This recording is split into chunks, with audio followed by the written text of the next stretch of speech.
Olá, olá! Sejam todos muito bem-vindos ao meu canal. Eu sou a Fran Maciel, sou psicanalista e estou aqui trabalhando com vocês na leitura deste livro aqui, que é O Efeito da Ausência do Pai nas Filhas. Estamos quase na reta final desse livro. Hoje a gente vai ler o capítulo 13. Então, sem mais delongas, sem muita abertura hoje, vamos logo para o capítulo 13, que fala O Corpo na Sombra. Tem uma citação da Virginia Woolf no começo que diz o seguinte: podia ver o que lhe faltava. Não era beleza, não era inteligência. Era algo central que permeava tudo. Algo quente que rompia superfícies e ondulava o frio contato entre homem e mulher, ou entre mulheres. O corpo na sombra. Integração da personalidade começa com desespero, confusão e dissociação em um delicado entrelaçamento entre corpo e mente. Isso pode ser discernido na erupção de uma doença autoimune que representa o colapso corpo-psique. Das pessoas afastadas por doenças autoimunes, 78% são mulheres. Por essa e muitas outras razões, deve-se lidar com o corpo no processo psicológico. O exemplo clínico composto nesse capítulo enfatiza a relação da filha com o seu corpo quando o pai é ausente, negligente ou inadequado. Além disso, as diversas, porém alinhadas perspectivas de Júlia Kristeva, psicanalista francesa, e a psicologia analítica junguiana fazem ponte entre o si mesmo e o outro. Ambas descrevem as defesas do si mesmo ao aparecer na psique e soma. Jung disse que o corpo é o amigo mais duvidoso, por produzir coisas que não gostamos. Há inúmeros fatos a ele relacionados que não podem mesmo ser mencionados. Por isso, ele frequentemente é a personificação do lado sombrio do eu. Kristeva, com seu conceito de objeto, descreve uma abertura para áreas que escondem o inesperado. O perigo proveniente da identidade ameaça. Que tipo de estragos resultam da exclusão da fisicalidade da relação pai-filha? A inibição do pai ao lidar com ela não pode ajudar na formação de uma atitude positiva em relação ao seu próprio corpo, um sentimento de estar correto, beleza, poder e integralidade. Quando ausente, obviamente nenhum pai está por perto para compartilhar autocuidado. Quando a filha não escuta sobre o seu corpo do pai de uma forma saudável, ela para de escutar. Rena não teve cuidado emocional promovido por seu pai. Nenhuma maneira de se sentir amada, nenhuma memória de abraços ou toque, nenhum eros. Quase não havia fotografias dela de quando era criança. Havia, porém, poucas histórias transmitidas sobre sua infância. Sua infância foi, em sua maioria, solitária, se escondendo, e até hoje Rena tem dificuldade em receber atenção ou ser tocada fisicamente. Sabe aquelas pessoas que têm dificuldade de receber elogio? Aquelas pessoas que não conseguem demonstrar afeto? Aquelas pessoas que, quando são elogiadas, ficam desconcertadas? É isso aqui. Ela não sentia nada em relação ao seu corpo, pois deixou de experienciar como parte digna de si há muito tempo. Seu corpo se tornou um objeto distante, submetido há muitos anos a diversas formas de autoviolência e traições. Ela não considerava ignorar o cuidado de si mesma como negação, porque simplesmente esquecia de fazê-lo. Essas reações afetaram suas respostas somáticas. Hannah carregava imagens de si mesma como feia, inútil, insignificante, velha e ignorada. Não importa quão doloroso, esses sentimentos não desapareceram. Finalmente, uma doença na psique e no corpo levaram Hannah ao trabalho terapêutico junguiano, de modo a acessar sua capacidade de sobreviver e encontrar significado. Porque é isso, né? O corpo, a mente adoece o corpo, né? Ele não passa ileso, né? O corpo não se esquece. Como a psique é um comunicado simbólico de traumas, dissociações e mensagens do inconsciente, como Júlia Kristeva observou, devemos nos preocupar com a sombra projetada sobre o frágil ego que mal se desassocia do outro. Uma sombra projetada exatamente pela perda desse outro necessário, uma soma de desespero. A falta de um pai atencioso cria áreas emocionalmente feridas que aparecem mais tarde na forma de respostas físicas. Uma doença autoimune, a identificação errada da ameaça interna leva o sistema imunológico a criar anticorpos para suas próprias células, classificando-as erroneamente como não parte do eu, do que é chamado de resposta autoimune, ou somatização também. Se o corpo reconhece o erro rapidamente, pode causar o mínimo de mal. No entanto, com a doença autoimune, o sistema imunológico entra em guerra com o próprio corpo, que é encarregado de proteger. A capacidade de distinguir-se do outro é prejudicada e as tentativas de autoproteção podem criar as condições dolorosas e prejudiciais que o sistema imunológico tenta evitar em primeiro lugar. A ausência de um sistema estável é narrada em autoimunidade com perda de si mesmo. O corpo destrói ao invés de proteger contra as agressões e invasões de uma autorrecusa que reúne forças através da vida. Será como se complexo particular tivesse um corpo próprio, com uma determinada quantidade de fisiologia própria. Rena era um retrato psicológico e físico das feridas não processadas e luto reprimido de uma filha. Os traumas que sofreu quando adulta provavelmente replicaram eventos da infância que não conseguia mais se lembrar, né? Ela relatou sentir-se não amada, abandonada, emocionalmente paralisada e deslocada. Aprendeu essas atitudes, ações, efeitos, suposições, rituais e cultura precocemente. As áreas feridas vivem na psique como materiais não assimilados. Em meio a uma carreira de sucesso, o sistema físico de Rena entrou em colapso com uma doença autoimune, o que a deixou em desespero. Tentou avançar mesmo assim, exigindo que seu corpo continuasse quando não era possível. Para Hannah, seu si mesmo voltou-se contra si mesma. A sombra insistia em ter atenção conforme as memórias reprimidas retornavam. Ela agora enfrentava as perdas não resolvidas das quais se defendeu por toda a sua vida. Começou a escutar o vazio interno e o anseio por conexão. Algo vital estava em falta. Suas muitas realizações e prêmio não consertavam os espaços internos ausentes. Jung observou que o espírito é a vida do corpo, visto de dentro, e o corpo é a revelação exterior da vida do espírito. Se pudermos compreender que formam uma unidade e não uma dualidade. Para ela, a doença parecia recriar o isolamento e abandono do cuidado paterno que experienciou na infância. Um vazio psíquico emergiu da perda externa do pai e foi vivenciado de forma depressiva como um vazio interno. Hannah descreveu ter um pai sem sintonia, incapaz de simpatizar com as experiências internas dela, apenas reconhecendo sua mente. Seu desejo por proximidade ou sentir-se seguramente aceita não foi correspondido.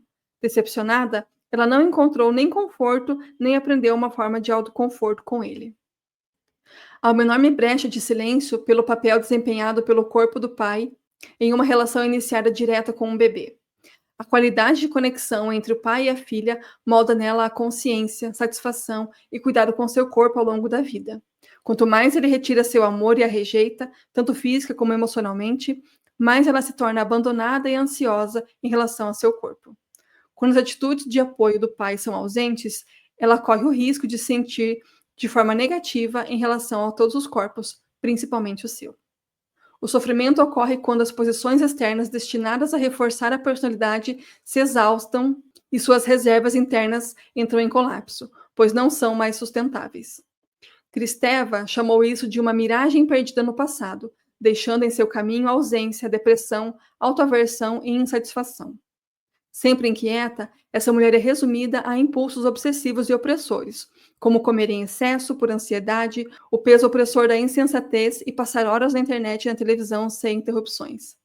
Essa filha é atacada por medo de dirigir, tanto literal como simbolicamente no caso da Hannah, e frequentemente não sente nenhuma motivação para viver. Confrontada por memórias intraduzíveis até agora, Hannah expressou a perda de não pertencer a si mesma. Tentou continuar a reforçar a fachada de competência para cobertar o crescente desespero, ineficácia, inércia e mal-estar. Ela sentia que não podia contar a ninguém e tinha de fingir ainda ser capaz, mas esses esforços se tornaram cada vez mais difíceis de manter. Em um sonho, ela está em um local alto, comendo uma zebra com garfo e faca. Há pessoas ao redor assistindo-a. Está aborrecida com o sonho porque zebras são vistosas, não podem se esconder. Possuem listras brancas e pretas, e Hannah quer que sejam cinzas. Por isso, precisa comer a zebra. Hannah perdeu sua autodefinição por exaustão, aumento de peso e não conseguia ir para a yoga. Aos poucos, os hormônios do corpo, tireoide e suprarrenais, pararam de funcionar. Parte da letargia e descuido do dia a dia é uma incapacidade de compreender suas próprias experiências, seu fracasso em reconhecer e analisar a si mesmo. A mente aprende a recuperar suas experiências da névoa do hábito, convenções e esquecimentos. Ela se encontrava na situação descrita por Júlia Kristeva, como o sentimento de estar caindo aos pedaços que pode ser causado ou pela não integração, que impede coesão do si mesmo, ou pela desintegração acompanhadas de ansiedades que provocam a divisão do esquizoide. Por meio do desenvolvimento de uma doença autoimune, a soma psique expõe a sua fragilidade negada. as partes partidas e dissociadas dela mesma, a rachadura na constituição de sua identidade marca uma cisão entre um gênero algoz demoníaco e um si mesmo invisível e fantasmagórico. O silêncio rodeia a habilidade das mulheres de falar sobre seus corpos. Esse silêncio, porém, também não tem sido abordado. As mulheres entram em guerra contra seus corpos e infligem requisitos punitivos de perfeição inalcançáveis, com angústias e vergonha como resultados. Às vezes, até mesmo com terapia, Hannah mantinha um silêncio sobre seu corpo. O corpo é problemático para mulheres que não se sentem fisicamente conectadas. Maltratam seus corpos, perversamente desejando transcendê-los completamente. Tantas mulheres não comem ou usam o que querem, ou expressam seus desejos, porque nada será perfeito o bastante. Pensamentos e comportamentos compulsivamente negativos extinguem desejos e resultam na dissociação do eu e do outro. Os atos de satisfazer a fome, absorver algumas coisas e saciar prazeres se tornam distorcidos, e várias obsessões tomam o controle. O corpo é desencadeado, sujeito à negação. Não fuja e faça-se inconsciente de fatos corporais, pois eles o mantêm na vida real e o ajudam a não perder seu verdadeiro caminho no mundo das meras possibilidades onde seus olhos estão vendados. As feridas emocionais que aparecem fisicamente são, na verdade, um mecanismo de proteção para permitir que o ego sobreviva. Feridas e traumas. Traumas psíquicos ocorrem quando a realidade é demais para suportar e conota uma brutalidade e velocidade que excedem a capacidade de lidar com a experiência. A palavra traumática vem do grego e refere-se a uma perturbação da pele, uma ruptura do psicológico e físico. Atravessa o escudo protetor e sobrecarrega as defesas contra a ansiedade. O trauma é a história de uma ferida que clama na tentativa de ser recordada e contada. Hannah relatou sentir-se um si mesmo diferente do que conhecia. Em um sonho, ela relatou: Estou em uma rua. Onde eu pertenço? Ando sem rumo. Onde é o lugar? Tenho que subir e descer. Mas sim, agora me lembro. Já estive aqui e desta vez tenho que encontrar a saída. O sonho ilustra os vários atrasos, hesitações e questões que surgiram quando não tinham um senso de coesão. Apresentava uma sensação de estar sem um leme, sem direção ou conexão.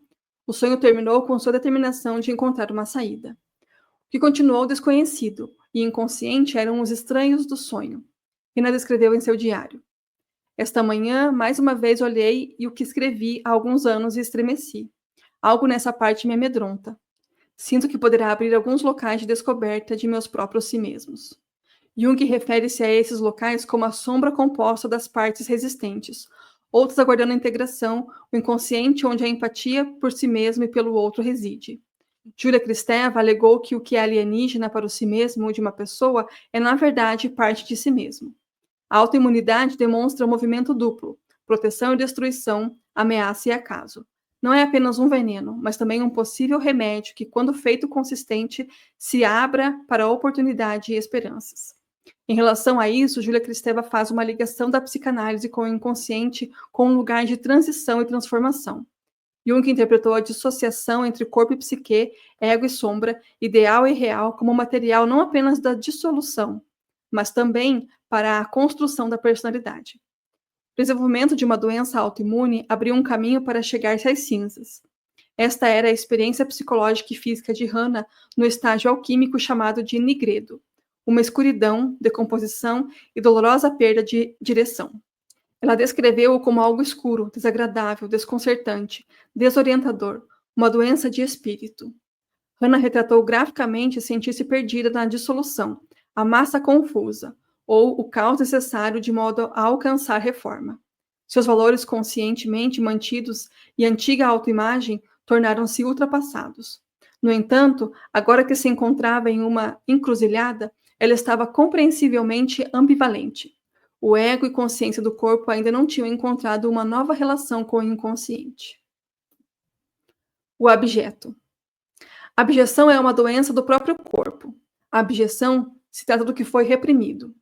A abjeção do si mesmo seria a experiência do indivíduo na qual é revelada que todos os seus objetos são baseados simplesmente na perda inaugural que estabeleceu as fundações do seu próprio ser. As fundações referidas incluem a perda para a filha não apenas de um pai, mas também de um si mesmo. Hannah não notou o que faltava, pois esses eram lugares não cuidados que seu pai considerava não terem importância. Hannah, vencida pela exaustão e sem capacidade de continuar como antes, é um exemplo típico de muitos que desenvolvem uma doença autoimune. O caminho à frente, como planejado, é interrompido. Os pedaços rejeitados devem ser recolhidos e integrados. Como Kristeva apresenta, o objeto está localizado em um espaço liminar, às margens entre o consciente e o inconsciente, refletindo os lugares de transição e transformação. O objeto incomoda a identidade convencional ao afetar o corpo. Está ligado à sombra na psicologia junguiana, também representado aos aspectos negados e submersos da vida física e emocional. Ambos, sombra e objeto, são desestabilizadores e insubmissos, desconhecidos e inquietantes. O objeto é o rejeitado no qual não conseguimos nos reparar. Para Hannah, uma atitude de distância de seu corpo, mantida por muito tempo, e uma negação de suas necessidades seriam mais suficientes. Agora, presa em um combate interno, Hannah sentia-se caótica e incontrolável. Outro modo de dizer isso é que seu autodesaparecimento e desinvolução indicavam um recuo destrutivo e autodepreciação. A sabotagem diária de seu sistema refletia que algo crucial não estava sendo alimentado, mantido ou visto. Os instintos do corpo eram feridos conforme ela repudiava ou se rebelava contra si mesma. Estava diante da desconexão de seu corpo ou estava totalmente incorporada. A presença de um si mesmo idealizado, dinâmico e potente, porém esquivo de uma versão mais fraca e passiva do si mesmo, que foi desconsiderada em um sentido de sombra, ou até mesmo desprezada. Na terapia, Hannah expressou isso como sendo controlada por uma parte de sua personalidade que parecia estranha. Isso alimentava o ciclo internalizado de depressão e negligência paterna de seus sentimentos, dificultando o amor ou cuidado de si mesma. Júlia Kristeva descreve a psicanálise como um aprendizado em viver além do desespero e acessar os outros úteis de dentro de si. No entanto, Hannah vivia fora de sua pele, frequentemente não sentia ter posse de seu corpo. Michael Fordham, analista junguiano britânico, disse que há uma necessidade para defesas contra o que não é o si mesmo, como essencial à saúde.